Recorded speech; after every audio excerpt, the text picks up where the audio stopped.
আপনারা ভোটটা দিতে হবে, ভোটটা দিতে হবে। আমাকে ভোট দেবেন না, দিলেন না, ভোটটা দিতে হবে, যে ভোটটা দেন, তারপর আমি শান্তি পাবো। আপনাদের এই ভোটের অধিকারের জন্য তিনবার আমার মাথায় আমি, আপনি যদি আপনার ভোটটা দিতে পারেন সেটাই আমার বড় আনন্দ। আমাকে দেন না দেন তাতে আমার মনে কিছু নাই। তাই আপনাদেরকে আবারও বলছি, আপনাদের প্রাণের দল বিএনপি, এই দলের মার্কা ধানের শীষ, ধানের শীষের শাসন ব্যবস্থা দেখেছেন, ধানের শীষকে যে আহ্বান তারা দেখেছেন। কয়েকদিন ধরে আমাদের মাদক ডেমোক্রেসি খালেদা জিয়া এই ধানের শীষ প্রতিজ্ঞা আমাদের জন্য কি করেছেন, আবার তারা কি করবেন তার একটা নাতে দফা ইতিমধ্যে আপনাদেরকে উপস্থাপন করা হচ্ছে। তাই ভেবে চিন্তা আমি বিশ্বাস করি, আমি প্রত্যাশা করি সবাই একটি করে ধানের শীষে ভোট দেবেন, ঘরে ঘরে ভোট চাবেন, সবাইকে ভোট দিতে উদ্বুদ্ধ করবেন।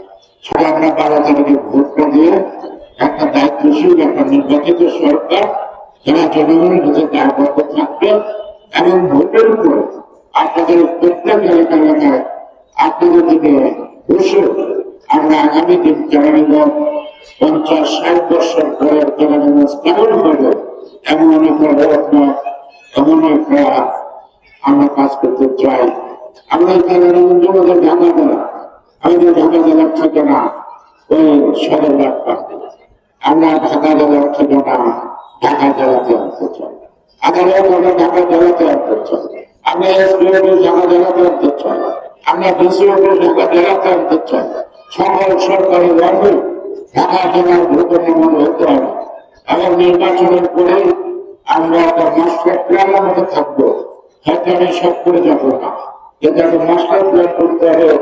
আজকে রাজধানীর বিকল্প শহর যে অধিকার আনবে কিন্তু অপরিকল্পিত, পরিকল্পিত ভাবে কতদিন 50 বছর পরে আমাদের লোক সংখ্যা কত হবে, কত ছাত্রী হবে, কয়টা মেডিকেল কলেজ দরকার হবে, কয়টা ভোকেশনাল ট্রেনিং সেন্টার দরকার হবে, এই জিনিসগুলো কয়টা ভালো স্কুল দরকার হবে, এগুলোকে নির্মিত হতে হবে।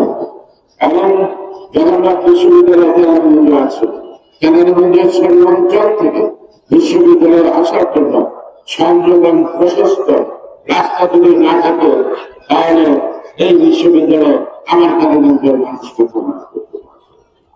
সে কারণে ধর্ম আছে বড়, এই বড় ধর্মটাকে সম্মিলিত করার চেষ্টা করলে আমরা সফল করতে পারবো।